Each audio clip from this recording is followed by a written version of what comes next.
आणि नीट परीक्षेतल्या घोटाळ्याची व्याप्ती हैदराबादपर्यंत पोहोचल्याची बाब आता समोर आली आहे।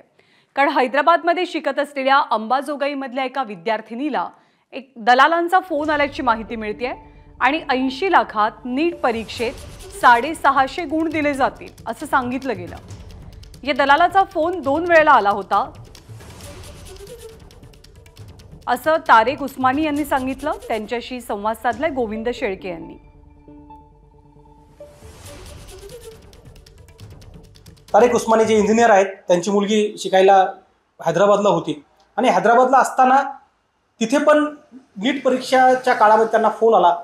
काय नेमकं संभाषण झालं होतं, फोन करणारे व्यक्तींनी काय आमिष दाखवलं होतं, हे बोलण्यासाठी स्वतः तारेक उस्मानी साहेब आपल्यासोबत आहेत। मला सांगा, तुमची मुलगी शिकायला कुठे होती आणि काय नेमकं तिच्यासोबत हा संवाद झाला होता? शिकायला माझी मुलगी 11वी 12वी हैदराबादमध्ये केलं होतं आणि मग तिथं असल्यामुळं नीटचा फॉर्म ही हैदराबादमधूनच भरला, सेंटर तिथूनच घ्यावं असं। त्यामुळं तिथून फॉर्म भरला आम्ही। फॉर्म भरल्याच्या काही दिवसानंतर म्हणजे फॉर्मची डेट वगैरे संपली, सगळे फॉर्म जमा झाले।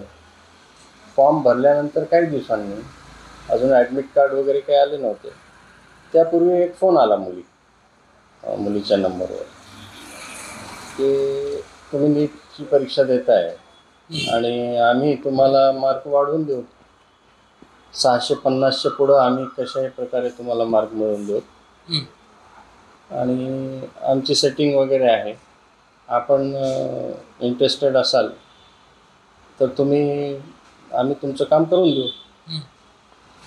मुलगी अजून परीक्षा झालेली नव्हती, मुलगी अभ्यासाच्या याच्यामध्ये असताना असा फोन आली आणि बरेच काही फ्रॉड होतात, काही कॉल्स असतात, त्यामुळे ती मुलगी म्हणली नाही आम्हाला काही नाही, मी अभ्यासात आहे आणि आम्हाला काही याची गरज नाही।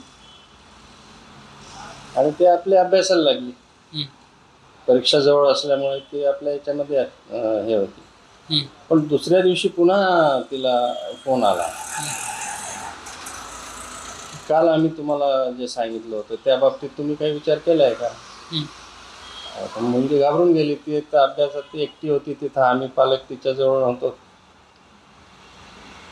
ती म्हणली नाही आमचा काही इंटरेस्ट नाही आणि यापुढे तुम्ही मला फोन करू नका, तर ते फोन कट करून टाकला। यावेळी रक्कम जी होती ती रक्कम फार मोठी सांगितली असं म्हणणं आहे तिचं की 80 लाख रुपये काहीतरी आम्हाला लागतील आणि आम्ही सेंटर वगैरे काही मॅनेज करू, अशा पद्धतीने काही ते बोलले। गोविंद शेळके, एबीपी माझा, बीड। एबीपी माझा, उघडा डोळे बघा नीट।